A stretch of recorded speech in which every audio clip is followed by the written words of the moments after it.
story at the moment is from India's neighborhood. Unprecedented scenes emerging from Pakistan. The all-powerful army has been challenged by Imran Khan's supporters.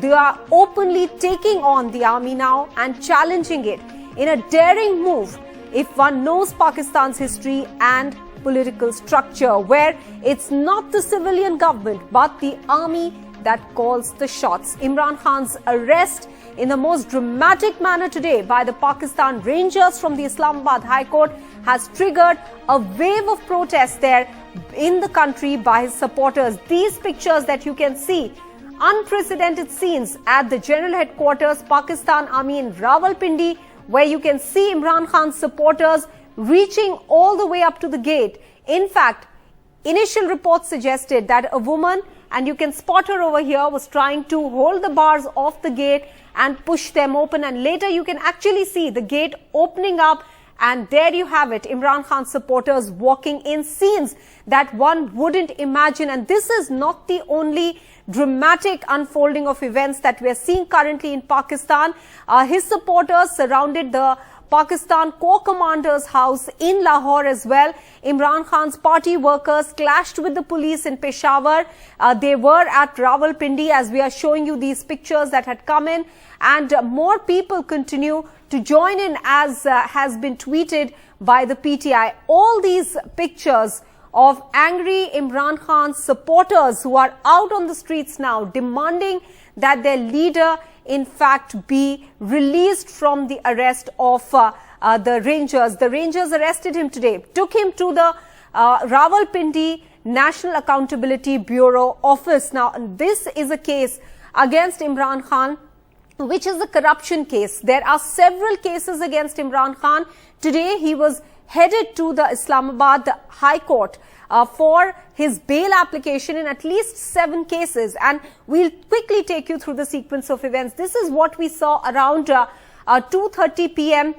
Pakistan Standard Time, around 3 p.m. Indian Standard Time, when Imran Khan was arrested by the Pakistan Rangers. As you can clearly see there, a whole bunch of Pakistan Rangers there to arrest one man, Imran Khan. And the entry was equally dramatic. They tried to break open the windows. This is the scene that emerged just about 10 to 15 minutes prior to the arrest, because the Pakistan Rangers reached the Islamabad High Court, demanded that they be allowed entry so as to be able to arrest Imran Khan.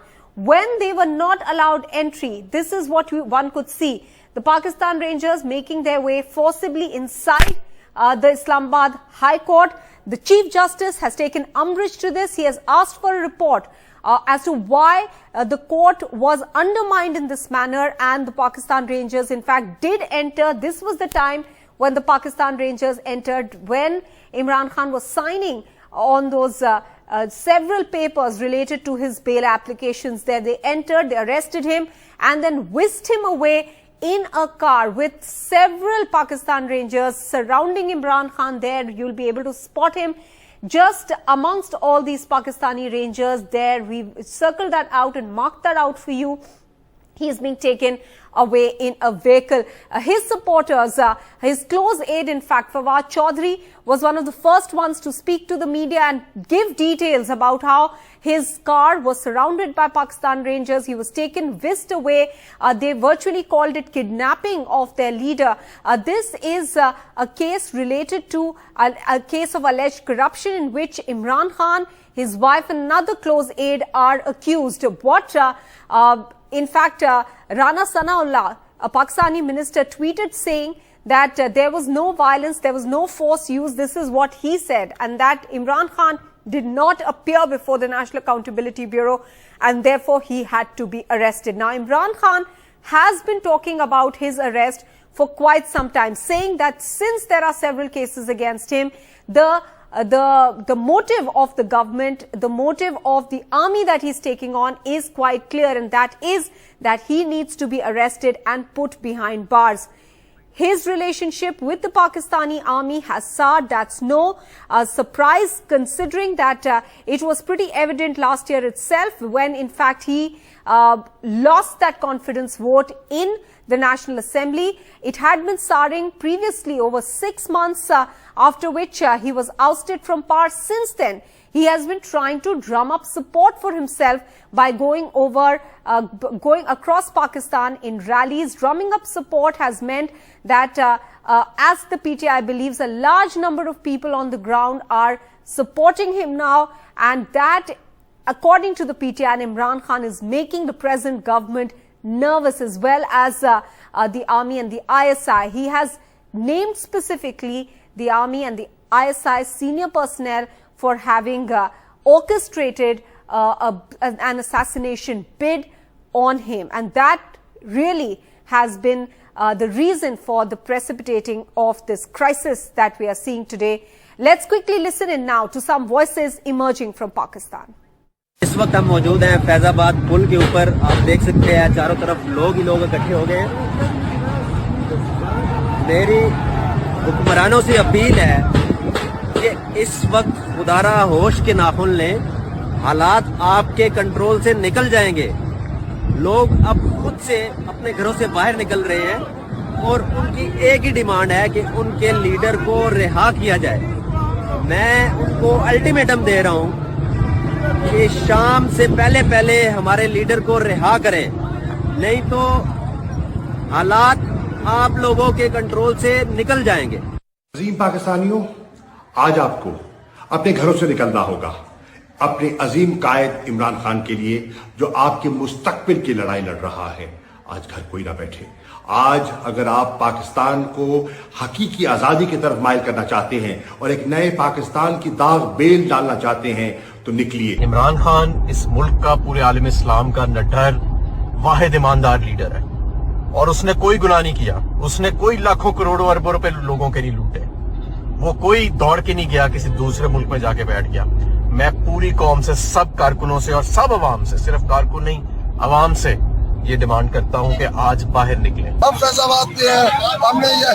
मैं तमाम इस्लामाबाद के लोगों को कहता हूं वो फैजाबाद पहुंचे और इसके खिलाफ अपनी आवाज बुलंद करें।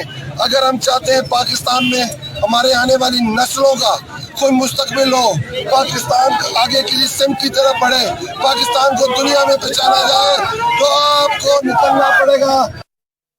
Let's now go across to our guest joining us here on the show, Maed Ali, Pakistan political analyst, Meher Tarar, Pakistani writer and columnist, Yusra Askari, journalist from Pakistan. Yusra, coming first to you, what are we hearing from Rawalpindi at the moment? Because we had seen some very unprecedented scenes there of Imran Khan's supporters reaching all the way up to the headquarters, army headquarters gates, throwing them open and entering.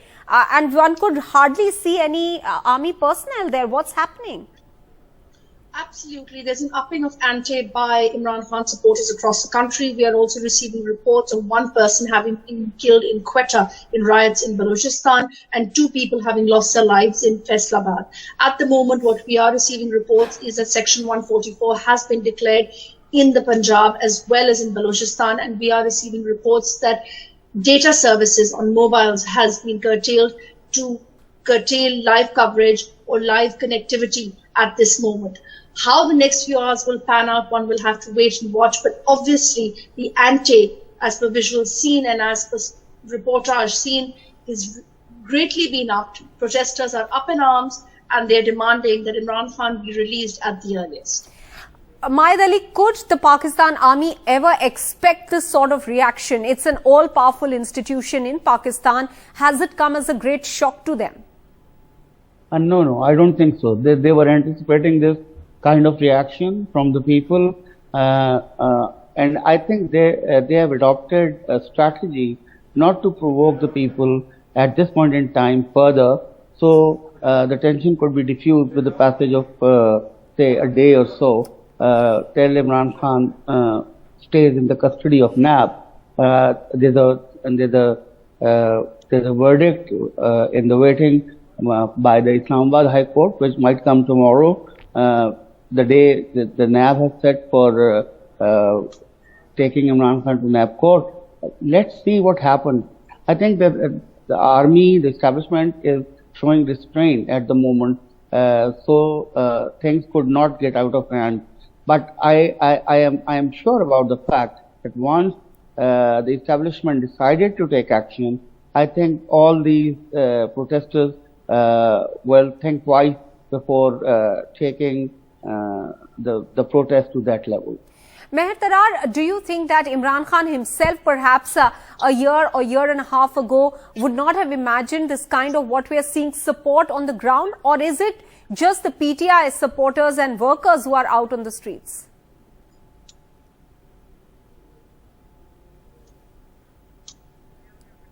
Meher Tarar, can you please unmute yourself? Sorry. Maha, the images you were showing in the beginning, I don't think that's the GHQ in Rawalpindi, because that's not Rawalpindi, that's Islamabad. The images that you showed in the beginning, it is an army building, but I'm not sure which building it is, but it's not GHQ. Okay. The thing is, I live in a DHA, that is an army business enterprise, and I also lived in Lahore cantonment. What happens is that if you park your car, for instance, if I'm talking on the phone when I used to drive, and I would park on the side of a road or on any of the cantonment roads, just for like 1 minute or 2 minutes, somebody, and it would be, it wouldn't even be, a sensitive area. Somebody would just come along and tell me to move. They don't even allow you to park your car in the cantonment, but just like randomly park your car somewhere, That's right. even on a very wide road. So what has happened today, the way people have marched into the Corps Commander's house in Lahore and in other places, and the way I don't think those are PTI supporters. I don't think PTI supporters can just enter an high level army official's house in Lahore or anywhere in Pakistan. My two Pakistanis would vouch for that. There is no way that can happen. I can understand the protests taking place all over Pakistan, but these images, I am looking at them with a great deal of skepticism. I think these are all staged. What is happening is they're trying to create an image of, this all-out war between Imran Khan and the military, so that whatever happens, whatever form the crackdown takes later on, can be blamed on him and his party and his supporters. But now there was an image of a woman walking on a road in cantonment. She threw her dupatta on the road, and then we saw a Fauji, an army official, dragging her by the arm and taking her towards where a lot of army men were standing, and obviously people are reacting. I have seen images of army monuments burning all over Pakistan. That I can understand. But all these images of PTI protesters going into houses, that is not physically possible. People are not allowed to go into those places. Okay. But what has happened in the last 1 year is, I think it's the collective grief, it's the collective anger of Pakistanis against what has happened to their elected prime ministers in the last, say, 50 years. But since now, since 1979, when Bhutto was 77, when Bhutto was overthrown and he was hanged in 1979, he was the most loved leader in the history of Pakistan. But times were different. There weren't protests the way you see protests right now in Pakistan. So I think it's not Imran Khan. It's this collective anger. All right. But now it has reached a boiling just point. hold on to your thoughts, Yusra. Would you agree over here with Meher Tarar that this is not just anger that the PTI is trying to whip up, saying this is a political disaster and that they were removed from power and another government was brought in, but this perhaps could have also been precipitated because of the current economic situation in the country? I think there are multiple factors. There's a great amount of angst, a great amount of distress countrywide. People are suffering at multi-levels and multi-layers. And I think something had to come to a boil to give them an outlet to protest. Whether or not these are actual PTI protesters, whether it is staged, whether or not these are actual images from today or not, the resentment is very much prevalent in the country. We have to recognize that there is economic distress, there is political uncertainty, and things have come to a head. So one has to view this in the larger realm of affairs as far as Pakistan is concerned, and how the next few days will pan out is still a very fluid circumstance. Mahid Ali, any predictions on what we could expect over the next few days, and whether Imran Khan, as the supporters say, should be released immediately? Is that likely to happen? With the fear of getting sort of proven wrong tomorrow, but I think once they have arrested Imran Khan, they have gauged the outcome, the backlash, the fallout. They have gauged that. And now if they release him under pressure, Imran Khan would come out as a bigger genie as compared to what he was today, yesterday, you know. So I think they have calculated their game. The establishment has taken a lot of bashing from Imran Khan over the last few days, and he has crossed all the limits, in my opinion. I am no fan of the establishment, but I just cannot sort of think of a person, single person, who comes out victorious against around 0.6 million armed forces, which will be a bigger disaster, in my opinion, because we were having to tackle the establishment's high-handedness or strong arm tactics so far. But now, if one man calls the shot, and he has so much support that he has generated somehow through social media or whatever the reasons are, the economy, the state of affairs or whatever. If he comes out victorious, it will be a disaster for Pakistan. All right. Many thanks to all three of you for joining us here on this discussion from Pakistan. This is the situation as we can see currently on the ground, and one doesn't know exactly how it's going to pan out over the next couple of hours, through the night, or tomorrow and in the coming few days.